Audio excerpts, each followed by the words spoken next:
kakšne? Izjeme se bo tudi možno. Pa boš oni 60 kvadratskih ploščad. Včeraj še ni bilo mogoče. Ja, so izjeme, to sem povedal, so kjere so. Izjeme? Pri nas so njus, naš se zarobe pošli, da. Zabavno se res, ne vem na pamet. Plačno MNZ-ju. Davčni svetovalci na MNZ-ju za njihovi nalog. To, na NPU-ju, policija lahko, računsko sodišče, tožilstvo, zunanje, izvedence, prevajalci za sodišče, tolmači, to, kaj še bilo? Skratka, kakšno tu boš? Ne govorim samo RTV, ampak tudi... Vse RTV nekaj. Ja, šteje, da je mi zavod. Šteje, da je ja, kultura, da ni izjeme.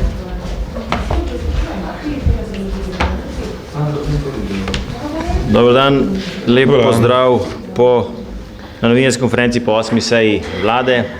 Predlagam gospodu ministru, da predstavi svoji dve točki z dnevnega reda. Prosim, minister. Hvala. Prva točka se je nanašala na reorganizacijo ministrstv. S tem so bile povezane tudi razrešitve oziroma imenovanja VD direktorjev, direktoratov.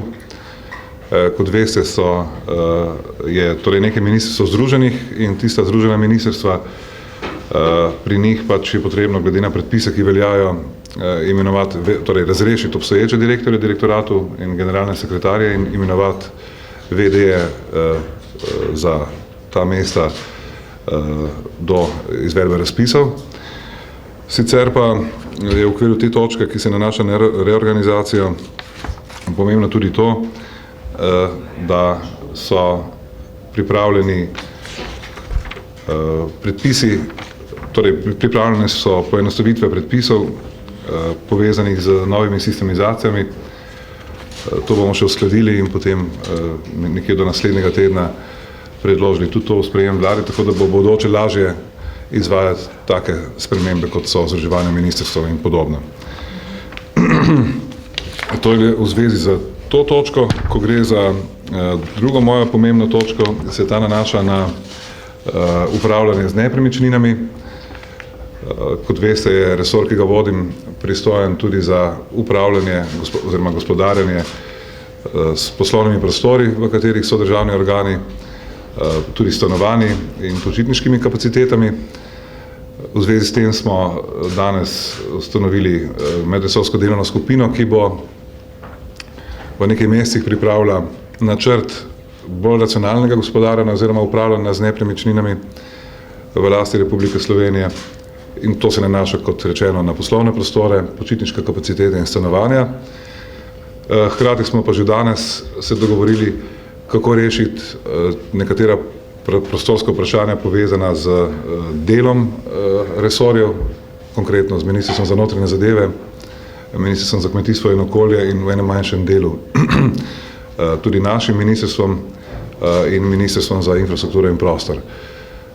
Tukaj je glavni dogovor ta, da se Ministrstvo za notranje zadeve seli na Litostrojsko, medtem ko se del Ministrstva za kmetijstvo in okolje, ki je bil tja preseljen še v času prejšnje vlade, seli v nekatere druge prostore. Torej, oni gredo iz Litostrojske, razen dela tega ministrstva, ki bo še tam ostal. To so nekako bistveni sklepi, ki smo jih danes v zvezi s tem sprejeli. Zdaj pa čas za vprašanja. Prosim. Za okolje in prostor, kam gre, če že kaj veste več, in kaj to pomeni za pogodbo z FRM družbo in s tisto pogodbeno kaznijo, ki bi lahko nastala zaradi izselitve. Ja, ko gre za ta drugi del vašega vprašanja, tukaj bomo poskušali to vprašanje urediti tako, da bodo ti prostori zelo verjetno, bomo še videli, ampak zelo verjetno ponovno najeti in v tem primeru ta pogodbena kazen ne bo aktualna in potem odpade tudi vse, kar je v zvezi s pogodbeno kaznijo bilo aktualno v teh preteklih dnevih. Ko pa gre za selitev okolja, se seli se na različne lokacije, do neke mere moramo to še čisto natančno uskladiti. v tem dnevu dveh, tako da lahko bom potem dal neko celovito informacijo o tem, kam se selijo. Imamo še glede pogodb, ki so bile po sklepu 8. marca do nadaljnjega pač izključene. Zanima me, katere pogodbe se lahko še sklepajo, kateri ministri jih lahko sklepajo in v kakšen namen. Najbrž mislite na prepoved sklepanja avtorskih in svetovalnih pogodb. Ta sklep še vedno velja, nanaša se na državno upravo in na širši javni sektor. Tako da tukaj ni nobene spremembe. Kaj pa izjeme? Ni nobenih izjem. Do sprejema rebalansa ni nobene izjeme. Vse, kar se financira iz državnega proračuna, je ustavljeno do sprejema rebalansa. Vse, torej avtorske pogodbe in svetovalne pogodbe. V mikrofon, prosim. Kakšni bodo stroški selitev nazaj? Vemo, da se je MOP nedavno selil na Litostrojsko, zdaj se bo selil nazaj, tisto je stalo nekaj več kot 10 000 evrov. In ali se bo selilo v drugo in v peto nadstropje stavbe na Dunajski 21, torej v prostore FMR in v prostore Akropole, ali ne? Glede tega drugega sem že malo prej odgovoril. Tam, kam natančno se bo selilo, je še nekaj manjših detajlov, ki jih moramo uskladiti. Sicer načeloma, ja, v te prostore, ki ste jih omenili, kar se pa stroškov tiče, bomo naredili vse, da bodo ti stroški popolnoma minimalni. Zdaj, minister, če smem dodati, samo po teh analizah, ki so bile pripravljene za to sejo vlade, kjer se je odločilo o selitvi v Litostrojsko, je prihranek na letni ravni z vidika države približno 4 milijone evrov. Kar se tiče pa obnove ostalih prostorov, bo šlo pa samo za najnujnejše posege in tudi uprema se bo v primeru selitev v največji meri upoštevala iz obstoječih lokacij. Še kakšno vprašanje? Prosim.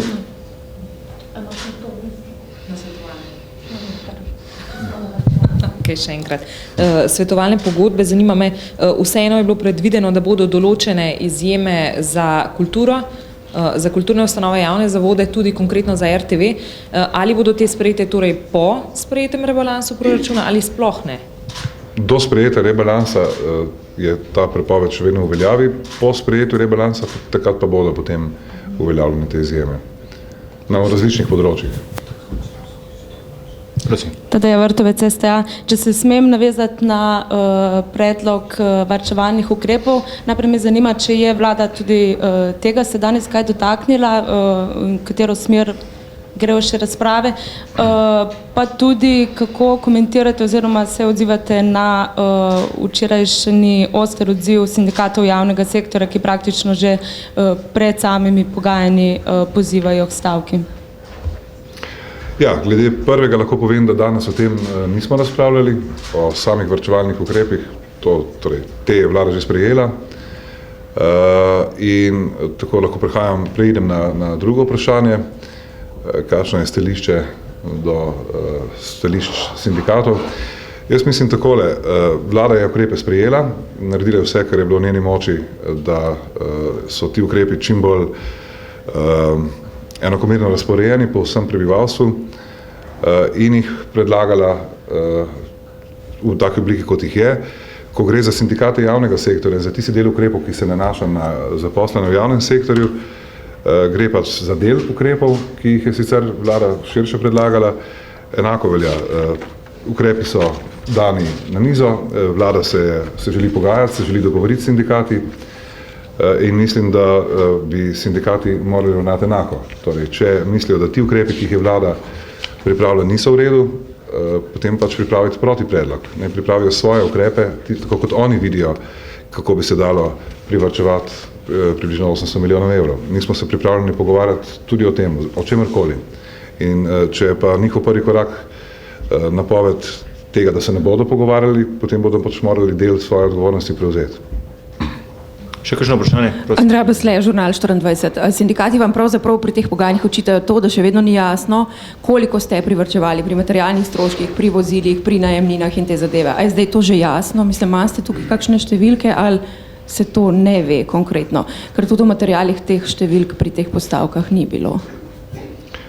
Moram reči, da natančno ne razumem tega vprašanja, koliko smo privarčevali pri avtomobilih in vse, kar ste našteli, kdaj. Za rebalans, seveda. Torej, seveda, rebalans je pripravljen na podlagi predloga ukrepov, ti ukrepi so pa pripravljeni ravno na podlagi ocene prihranka posameznih ukrepov. Tako da vsi ukrepi skupaj dajo pač prihranek v višini približno 800 milijonov evrov. In to je pač naš predlog, zajema tudi vse to, kar ste navedli. In še enkrat ponavljam, sindikati javnega sektorja bi pač po našem pričakovanju in naši želji morali se pogovarjati z nami bodisi o teh ukrepih ali pa predlagati svoje ukrepe, ki bi pripeljali do istega cilja, seveda. Vsi živimo v tej deželi in cilj vseh nas bi moral biti ta, da popravimo finančno stanje v tej državi, bonitetne ocene in tako naprej in mislim, da to je cilj tudi sindikatov in če misli, da ti ukrepi, ki jih vlada predlaga, niso pravi, ne svoje predlagajo in ne pa, da napovedujejo stavko. No, ampak se je bilo na prejšnji seji je bila sprejeta informacija o podjemnih in avtorskih pogodbah, kjer je znesek 8,5 milijonov sklenjenih v preteklem letu in še aktivnih, kar pomeni, če so pač v prihodnosti prepoved sklepanja podjemnih in avtorskih pogodb, je številka, ki seže do tja, ki se pa ustavi nekje verjetno pač v tem trenutku še ne vemo po kateri številki, ampak to je zagotovo številski prihranek, ne? No, govorimo pa pač o večjih prihrankih, kot so 8 milijonov, govorimo o prihrankih pri materialnih stroških, kjer so verjetno pač zneski nad 8 milijonov. In v teh pogodbah, to se pravi prihrankih na račun pogodb, ki naj bi bile zmanjšane za 20%, ne? Tako da o teh zadevah govorimo, ne o teh podjemnih pogodbah. Katerih pogodb, ki bile zmanjšane za 20%? Vsa ministrstva so morala pri pač pogodbah znižati cene za letos za 20%, če se da, ne? Nekateri ministri so to naredili, nekateri ne. Skratka, informacije o teh zadevah še ni. Ne. Gre za predlog rebalansa proračuna, kjer je pač pogača razdeljena med posameznimi ministrstvi. In zdaj v okviru tega se išče notranje rezerve po posameznih ministrstvih. Ni bil nikakršen poziv oziroma apel, da zdaj morajo pa vsa ministrstva znižati pogodbo za toliko in toliko. Bo pa posledica rebalansa, da bodo imela ministrstva manj denarja in zdaj bodo iskala notranje rezerve, kjer bodo pač iskala. Tako da je to od vsakega ministrstva odvisno, kje lahko išče, pa je to drugačna struktura odhodkov. Nekateri so socialni transferi, nekateri so pogodbe, nekateri so investicije in odvisno od te strukture je tudi odvisen korak oziroma pot, ki ga bo posamezno ministrstvo izbralo za dosego cilja, ki je pa jasen 3% BDP-ja primanjkljaja v letu 2012. Prosim. Gospod Pličani, še eno vprašanje imam. Samo trenutek tamle je, prosim. Sindikati danes začnete z samo vsebino. Sindikati pričakujejo, da preden oni karkoli se pogovarjajo, koliko bo vlada privarčevala pri sebi. Ali jim boste danes, ko boste odprli to vsebino, dali konkretne izračune glede tega in kaj pričakujete od popoldanskih pogajanj, pogovorov? Ja, od popoldanskih pogajanj pričakujem to, da se bomo v resnici usedli in začeli pogovarjati o vsebini, torej o posameznih ukrepih. Do zdaj se o tem nismo pogovarjali. Pogovarjali smo se o tem, kako se bomo pogovarjali, tudi ta del je potreben, ampak računam, da bomo s tem danes zaključili in potem torej, tem proceduralnim delom, poslovnikom. Torej, poslovnik ureja to, kako se bomo pogajali. In tako je prišli na vsebino.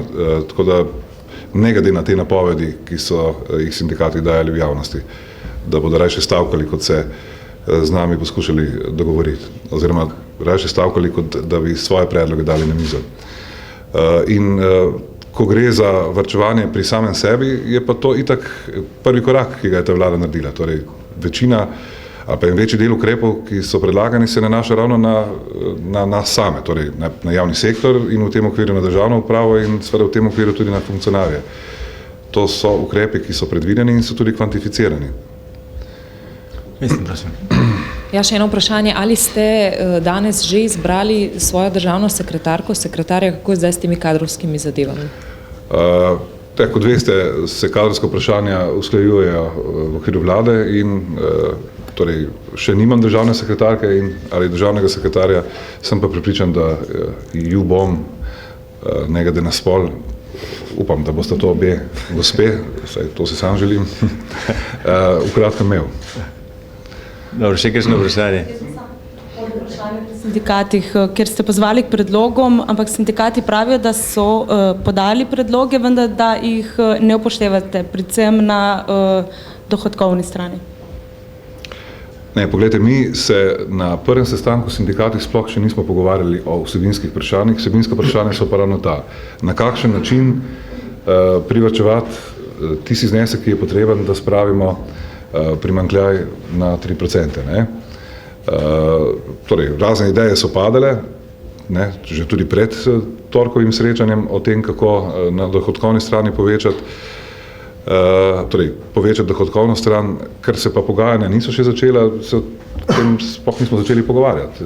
Ko bo se začela, in to računam, da se bodo danes, potem se bomo seveda opredeljevali tudi do njihovih takih in drugačnih predlogov, bodisi predlogov povezanih z odhodkovno stranjo, s čemer je vlada zdaj začela, ne, ali pa tudi s predlogi, ki so povezani z dohodkovno stranjo. Vlada namreč tudi o tem razpravljala, ima tudi ta paket pripravljen, šla je pač naprej z tem paketom, ki je povezan z stroški, ne, torej z odhodkovno stranjo. Dobro, še zadnje vprašanje. Jaz bi se samo navezal na prejšnjo, Jure Vranković, Pop TV. Ali drži, da ne smete izbrati državne sekretarke zaradi nasprotovanja SDS-a? Kot rečeno, se vsa kadrovska vprašanja, zlasti ko gre za državne sekretarje, ki so namestniki, ne, ministrov, usklajujejo v okviru vlade in torej samo, če je dogovor usklajen, potem gre naprej. Kaj je razlog, da nasprotovanje? Kot rečeno, razlogi so različni in če pač ni uskladitve, ni uskladitve, ne. Dobro. Hvala lepa, minister. Hvala. Nasvidenje. Vabim torej ministra za obrambo, da predstavi svoj del agende z današnje seje vlade. Dober dan. Pozdravljeni. Jaz bi predstavil dve točke, ki so bile obravnavane na današnji seji vlade. Sicer gre za točke v zvezi z našim sodelovanjem v operaciji Afganistana. Prva točka je imela temo analize delovanja Republike Slovenije v muslimanski oziroma islamski republiki Afganistan. Druga točka pa je bila odločitev o našem nadaljnjem sodelovanju. Podlaga za prvo točko so bili sklepe vlade že iz leta 2009. Kot veste, se v letu 2009 vlada odločila za sodelovanje v okviru skupine za mentorstvo in povezovanje. Takrat je vlada sprejela sklep, da bo v roku enega leta, se pravi v roku 2 kontingentov, po napotitvi izvedla analizo za oceno stanja, kako naprej. Žal ta analiza pod prejšnjo vlado ni bila dokončana, tako da je ta analiza bila pripravljena oziroma usklajena že znotraj naše vlade v okviru Ministrstva za zunanje zadeve in pa v okviru našega obrambnega ministrstva. Podlaga za tako analizo pa je tudi v resoluciji, ki jo je prav tako sprejela že prejšnja vlada, v resoluciji delovanja Republike Slovenije na kontingentih oziroma operacijah v tujini. Bistvo analize je to, da se v analizi ugotavlja, da so razmere v Afganistanu še naprej nestabilne in pa drugo dejstvo, da je interes mednarodne javnosti oziroma mednarodnega zavezništva, da se te razmere v Afganistanu stabilizirajo skladno z načrtom, se pravi do konca leta 2014, ko naj bi razmere v državi kontrolirale in usmerjale notranje afganistanske vojaške in pa policijske sile. Analiza je povedala 3 bistvene oziroma ključne elemente. Prvič, da je strateški interes Republike Slovenije z vidika mednarodnih povezav in pa zunanje političnih interesov nadaljnje sodelovanje v Afganistanu.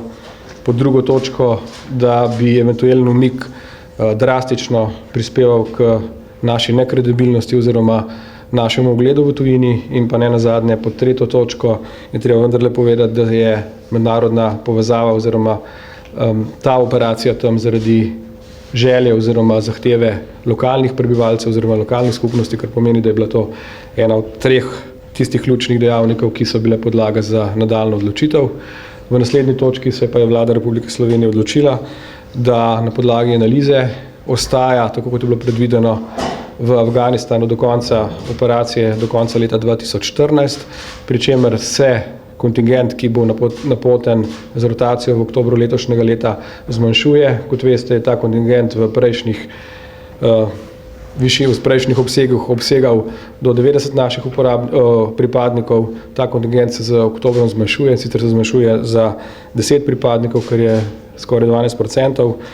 In pa seveda druga točka, v kateri se predlaga, da se ob eventualnem zmanjšanju na nivoju sil to zmanjševanje lahko nadaljuje skladno z zavezništvom postopoma tako v letu 2013 kot v letu 2014, pri čemer je v kontingentu 80 oziroma do 80 naših pripadnikov upoštevano tudi kontingent civilne pomoči, se pravi naših civilnih strokovnjakov, ki v Afganistanu sodelujejo. Hvala lepa. Hvala, minister. Vprašanja? Prosim, kdo ima mikrofon? Ga ni.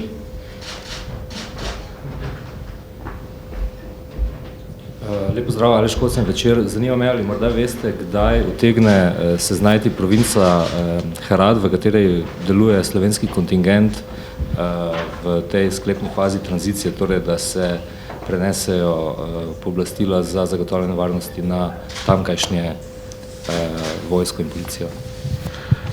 Ja, kot vem, je to predvideno z zaključkom tega kontingenta, se pravi kontingenta konec letošnjega leta, konec leta oziroma oktobra 2012. Še kakšno vprašanje? Prosim. Jure Brankovič, POP TV. Samo še glede nalog, ali pač vedno ostajamo na istih nalogah in tudi na isti lokaciji v prihodnje? Ja, naloge se ne spreminjajo, torej ostaja dejstvo, da mi v bojnih operacijah ne sodelujemo, govorimo o naši skupini, ki deluje na področju mentorstva in povezav. Ostajamo na istih lokacijah, razen lokacije, ki jo je vprašal že prej gospod, se pravi, ostajamo na zahodnem delu Afganistana v varnostno manj ogroženih predelih. Kakšno vprašanje? Če ne, potem se ministru zahvaljujem. Dovolite mi, da še predstavim 2 oziroma 3 točke. Vlada je danes potrdila pogodbo o stabilnosti, usklajevanju in upravljanju v ekonomski in monetarni uniji, ter jo poslala v Državni zbor v ratifikacijo. Gre za pogodbo, ki so jo podpisali predsedniki vlad in držav članic 1. oziroma 2. marca na seji Evropskega sveta in vpeljuje tako imenovano zlato fiskalno pravilo v notranji red držav članic, ki prepoveduje strukturni primanjkljaj več kot 0,5% bruto družbenega proizvoda. Pogodba drugače bo na ravni EU-ja oziroma monetarne unije začela veljati 1. januarja 2013, vkolikor ga bo v omenjenem času ratificiralo vsaj 12 držav članic. Vlada je potrdila tudi načrt razvojnih programov. Gre za poročilo, ki ga pripravi vsako leto Ministrstvo za finance za Evropsko komisijo, v katerem predvidi vse ukrepe za sanacijo javnih financ za dosego makroekonomskega cilja 3% točke primanjkljaja. Vlada je danes to poročilo potrdila in ga bo poslala Ekonomsko-socialnemu svetu in Državnemu zboru v razpravo. Na podlagi te razprave bo potem nekatere rešitve ali predloge iz te razprave poskušala vključiti v zaključni tekst, ki mora biti sprejet na seji 12. marca oziroma aprila, ker mora biti dokument v Bruslju s dnem 15. marec. In pa še zadnja zadeva. Glede na pozive nekaterih sindikatov, da naj posamezni predstojniki pohitijo z izplačilom regresa, torej že z aprilom za marčevsko plačo, je vlada sprejela sklep glede izplačila regresa za leto 2012, v katerem poziva predstojnike in poslovodne organe uporabnikov proračuna, da pri izplačilu regresa za leto 2012 dosledno spoštujejo dogovor o ukrepih na področju plač in drugih prejemkov in regresa pred izplačilom plač za mesec april ne izplačajo, ker bi to pomenilo enostransko kršitev omenjenega dogovora. Hkrati vlada posreduje oziroma ministrstvom sporoča, da naj o tem sklepu obvestijo vse uporabnike proračuna vsakega iz svojega delovnega področja.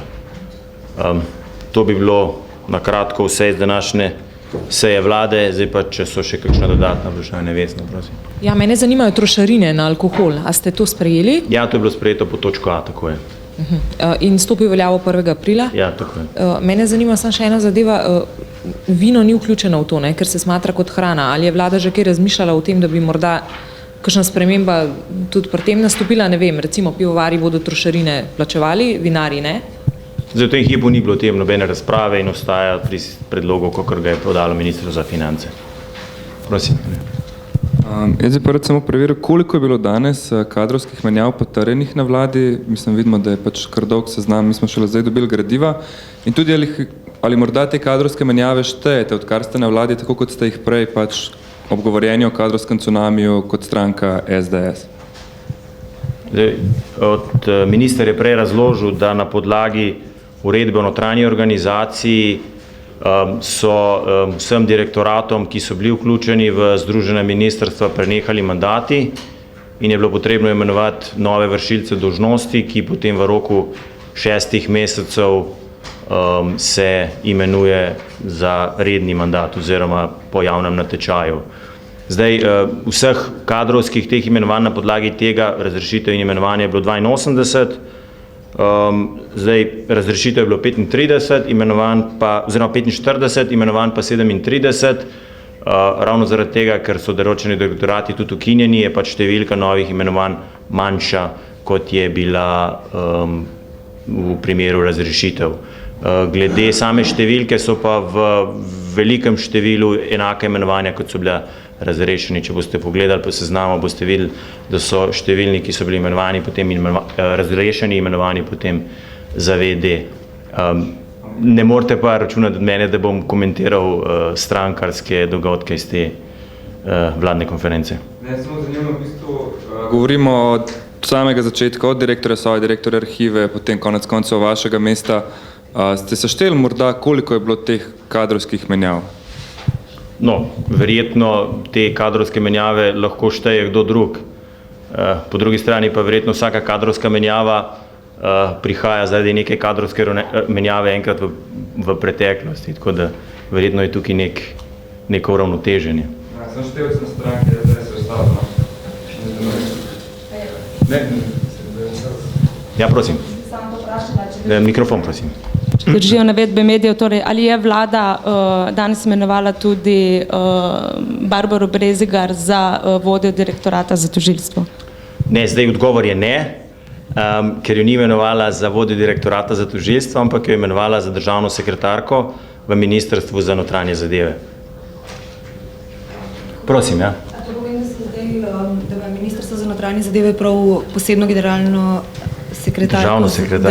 državno sekretarko za tožilstvo, da mislim, verjetno bo samo ta del pokrivala s prenosom pristojnosti. Zdaj, državni sekretar ima po zakonu o vladi naziv državni sekretar, ne more biti državni sekretar za to ali ono, ampak je v Ministrstvu za notranje zadeve pač državna sekretarka s polnimi pooblastili državne sekretarke, kot predvideva zakon o vladi. Drugače pa to notranji verjetno dogovor, razdelitev področja, tako da predlagam, da se obrnete na ministrstvo.